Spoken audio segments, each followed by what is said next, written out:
बिस्मिल्लाहिर्रहमानिर्रहीम। अस्सलाम वालेकुम। मैं हूं तंजीम अली और मेरे साथ मौजूद हैं ईसा नकवी। नकवी साहब, वज़ीर आला सुहेल आफरीदी ने कल इमरान खान से मुलाकात की, चौथी अटैम्प्ट की, लेकिन वो नाकाम रहे। जुड़वा शहरों का मौसम क्या बताता है कि आने वाले हफ्ते में इस मुलाकात का कोई इम्कान है या ये भी मुमकिन नहीं है? देखिए, मेरा ख्याल है कि हमारे सामने एक मंजरनामा नहीं है। एक तो वो मंजरनामा है ना अडयाला जेल के सामने जो आप सबने देखा।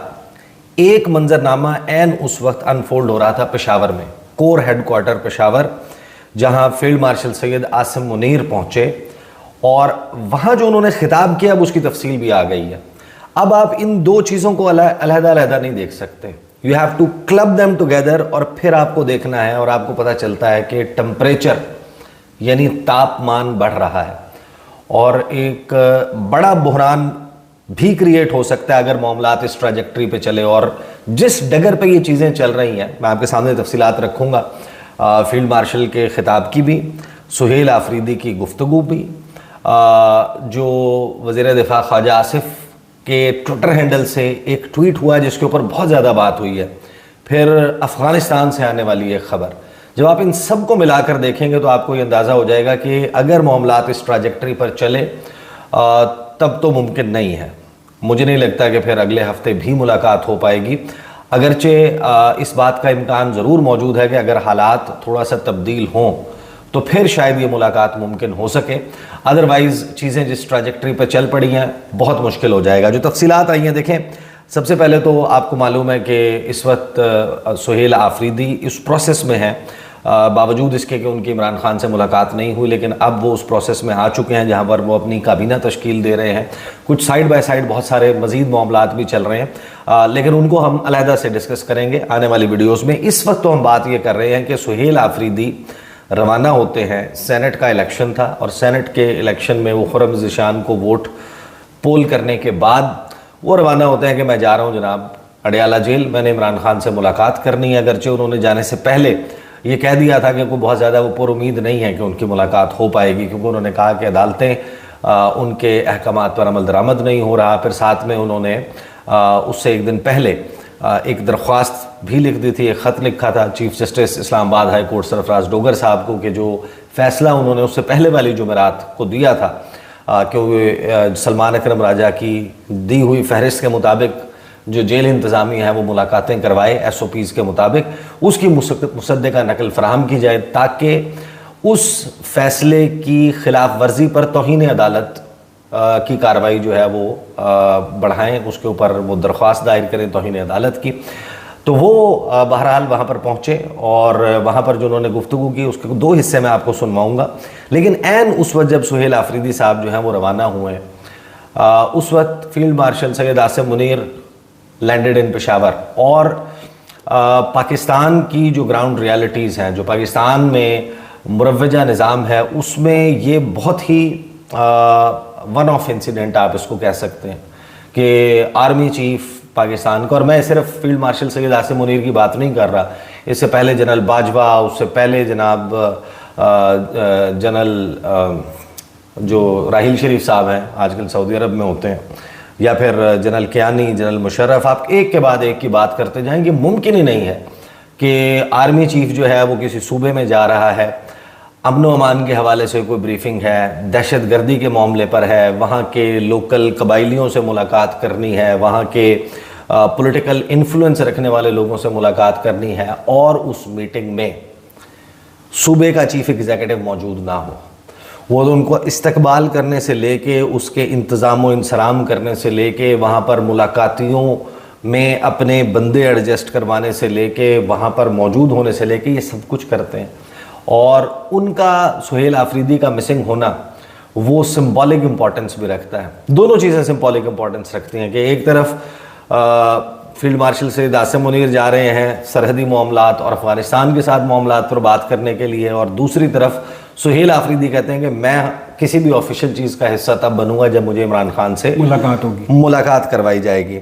अब उस मंजरनामे पे दोनों लोगों की गुफ्तगू में क्या तफसीलात आई हैं, दो चीज़ें मैं आपके सामने रख देता हूँ। एक जो ख्वाजा आसिफ का ट्वीट है, और फिर एक गुफ्तगू जो है वो अफ़गानिस्तान के वज़ीर दाखिला हैं सिराजुद्दीन हक्कानी, उन्होंने किया, अयाज गुल साहब ने वो ट्वीट किया है, जिससे आपको ये वाज़े तौर पर नज़र आता है कि अब एक जंग जो है, नई जंग, उसका साया बाकायदा मंडला रहा है। पाकिस्तान का जो डेलीगेशन था, टॉक्स नाकाम होने के बाद पता चला था कि वो वापस आ रहा है, लेकिन फिर उनसे रिक्वेस्ट की गई, वो अब उन दोबारा से टॉक्स रिज्यूम हुई हैं। अब उसका आउटकम क्या आता है उसका इंतज़ार है। लेकिन सिराजुद्दीन हक्कानी ने जो गुफ्तगू की है वो और ख्वाजा आसिफ ने, दोनों बहुत इंपॉर्टेंस रखते हैं। और सिराजुद्दीन हक्कानी या अदरवाइज़ देखें, अब इस वक्त आपको पता है कि काबुल में और अफ़गानिस्तान में बैठ के बहुत सारे लोग पाकिस्तान के ऊपर जिस किस्म की गुफ्तगू कर रहे हैं, मुझे याद आ गया कि 2015 गालिबन 23 दिसंबर मेरी मुलाकात हुई अफ़गानिस्तान के प्रेसिडेंट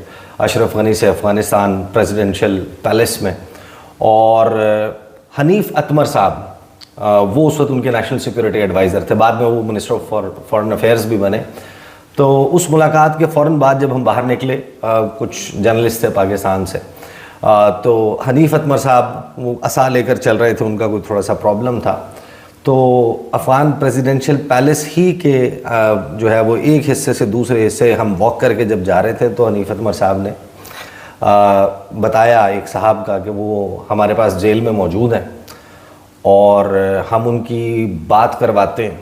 सही, पाकिस्तान में फ़लाँ जगह पर उनकी फैमिली मौजूद है, तो जिन लोगों को आप अपना दोस्त समझते हैं, ये किसी के सगे नहीं हैं, ये आपके साथ बहुत बुरा करेंगे। अच्छा, उस वक्त जाहिर है कि दोस्त तो हमारे और सगे तो हमारी अफ़गान जो उस वक्त की हुकूमत थी, ना करज़ई हुकूमत रही, ना अशरफ गनी के दोनों टर्म्स, दोस्त तो हमारे वो भी नहीं थे। लेकिन ये बात उनकी दुरुस्त साबित हुई कि दोस्त हमारे ये भी नहीं निकले। तो सिराजुद्दीन हक्कानी की जब आप गुफ्तगू सुनेंगे और उनका माजी बैकग्राउंड आप जहन में रखेंगे, तो आपको अंदाज़ा होगा कि पाकिस्तान के इन लोगों पर कितने एहसानात हैं और बदले में पाकिस्तान ने ज़्यादतियाँ भी की होंगी। लेकिन जिस किस्म की गुफ्तगू ये कर रहे हैं और जिस नहज पर ले गए हैं मामलात को, चीज़ें बड़ी मुश्किल है कि ये कोई जंग जो है वो टलेगी। लेकिन ख्वाजा आसिफ के ट्वीट के ऊपर बहुत सारे लोग हैरान हैं। ख्वाजा आसिफ ने ट्वीट किया कि बरादर ममालिक जिन्हें तालिबान हुकूमत मुसलसल दरख्वास्त कर रही थी की दरख्वास्त पर पाकिस्तान ने अमन कायम करने के लिए मुज़ाकरात की पेशकश कबूल की, ताहम बाज़ अफ़गान हुकाम के जहरीले बयानात ये जाहिर करते हैं कि तालिबान हुकूमत में इंतशार और धोखादही बतदरीज मौजूद है।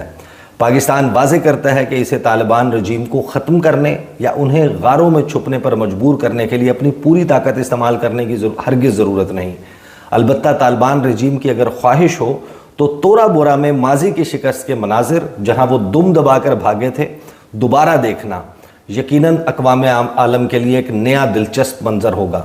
अफसोस होता है कि तालिबान रजीम सिर्फ अपनी काबिज़ हुक्मरानी बरकरार रखने और जंगी मईशत को बचाने के लिए अफ़गानिस्तान को एक और तनाज़े में धकेल रही है। अपनी कमज़ोरी और जंग के दावों की खोखली हकीकत को बखूबी जानने के बावजूद वो तबले जंग बजाकर बज़ाहिर अफ़गान अवाम में अपनी बिगड़ती हुई साख बचाने की नाकाम कोशिश कर रहे हैं। अगर अफ़गान तालिबान फिर भी दोबारा अफ़गानिस्तान और इसके मासूम अवाम को तबाह करने पर मुसर हैं, तो फिर जो भी होना है वो हो। जहाँ तक ग्रेवयार्ड ऑफ एम्पायर्स के बयानिए का ताल्लुक है, पाकिस्तान खुद को हरगिज़ एम्पायर नहीं कहता, लेकिन अफ़गानिस्तान तालिबान की वजह से अपने ही लोगों के लिए कब्रिस्तान से कम नहीं। ये कभी सल्तनतों का कब्रिस्तान तो नहीं रहा, अलबत्ता हमेशा बड़ी ताकतों के खेल का मैदान ज़रूर रहा है। पाकिस्तान तालिबान के जंगजुओं को ख़बरदार करता है कि अपने ज़ाती फ़ायदे के लिए ख़ित्ते में बदअमनी के लिए जो काम वो कर रहे हैं, उन्होंने शायद पाकिस्तानी अज़्म और हौसले को गलत अंदाज में लिया है। अगर तालिबान रजीम लड़ने की कोशिश करेगी तो दुनिया देखेगी कि उनकी धमकियां सिर्फ दिखावा हैं। पाकिस्तान अपनी सरजमीन पर किसी भी दहशतगर्दाना या खुदकुश हमले को बर्दाश्त नहीं करेगा और किसी भी मुहिम जोई का जवाब सख्त और कड़वा होगा। तालिबान रजीम को चाहिए कि अपने अंजाम का हिसाब ज़रूर रखें, क्योंकि पाकिस्तान के अज़्म और सलाहियतों को आजमाना उनके लिए बहुत महंगा साबित होगा। ये गुफ्तगू की ख्वाजा आसिफ ने। और अब आप अंदाज़ा लगाएं कि जो सिराजुद्दीन हक्कानी हैं, जो उनका इस वक्त स्टेटमेंट जो है वो बहुत वायरल हो रहा है, उनका वीडियो स्टेटमेंट है जिसमें वो कहते हैं, अयाज गुल ने उसके हवाले से ट्वीट किया कि Taliban interior minister Sirajuddin Haqqani at a seminar in Kabul implicitly warned Pakistan को इंतबाह किया कि Afghanistan would retaliate forcefully if it were to be attacked, कि अगर हमारे पर हमला हुआ तो हम भरपूर तरीके से जवाब देंगे। Afghans have been tested on the battle field. Although we don't have long range missiles and powerful weapons, our determination and will are strong and we can overcome any situation and achieve victory, he claimed in this video speech released by his office। कि उनके office ने अभी ये उनकी जो video बयान है वो जारी किया है कि हमारे पास उतने दूर तक मार करने वाले मिसाइल मौजूद नहीं है, उतने पावरफुल हथियार मौजूद नहीं है, लेकिन हमारी जो कारकर्दगी है मैदान जंग में वो तस्लीम शुदा और साबित शुदा है, और हम कोई भी सिचुएशन होगी हम भरपूर किस्म का जवाब देंगे और हम फातेह होंगे। तो दोनों तरफ से मामला जो है वो बहुत हॉट है। अब मैं आपके सामने तफसील रखता हूँ जो अभी ISPR ने जारी की है। फील्ड मार्शल सैयद आसिम मुनीर क्यों गए थे, किससे मुलाकात हुई, वहाँ पर क्या गुफ्तगू की, और फिर मैं आपको सुनवाऊँगा कि सुहेल आफरीदी ने स्पेसिफ़िकली जो 2 बातें की हैं उससे आपको वाज़े नज़र आता है कि इस वक्त जो खैबर पख्तूनख्वा की हुकूमत है, खैबर पख्तूनख्वा के अवाम ने जिस सियासी जमात को मैंडेट दिया है और अस्करी क़यादत, उनके दरमियान इस वक्त अगरचे बहुत ज़्यादा डिफरेंस नहीं है, ये डिफरेंस रिमूव होने वाला है, लेकिन जाहिर है कि जब तक आपका एक चैनल ऑफ कम्युनिकेशन नहीं डेवलप होता, आप बैठते नहीं हैं, एक दूसरे के कंसर्न्स को एड्रेस नहीं करते और सारे मामलात अनाव में चलते रहते हैं, तो ये एड्रेस नहीं होंगे ये जो डिफरेंसेस हैं। और जब तक ये एड्रेस नहीं होते तो मैं आपको ये बता रहा हूँ कि this is called different page, एक मुख्तलिफ सफ़े पे जो है मौजूद है। अभी ये जो ISPR का बयान आया है वो बड़ा क्लियर है। Field marshal Syed Asim Munir, chief of army staff, visited Peshawar today. उसके बाद वो ये बताते हैं कि इस विजिट के दौरान the chief of army staff had an interactive session with jirga of tribal elders in Peshawar, के जो कबायली इलाके के अमायदीन हैं, सीनियर उनके जो मेंबरान हैं, उनसे पेशावर में मुलाकात हुई। Later on he was given a comprehensive briefing at headquarters 11 corps, जो पेशावर में पेशावर कोर हेडक्वार्टर है, वहाँ पर उनको एक ब्रीफिंग दी गई on the prevailing security environment, जो इस वक्त सिक्योरिटी सिचुएशन है, ऑपरेशनल तैयारियों के हवाले से और काउंटर टेररिज्म एफर्ट्स के हवाले से, ताकि अफ़गानिस्तान और पाकिस्तान के सरहदी इलाके में अमन और इस्तेहकाम कायम रखा जा सके।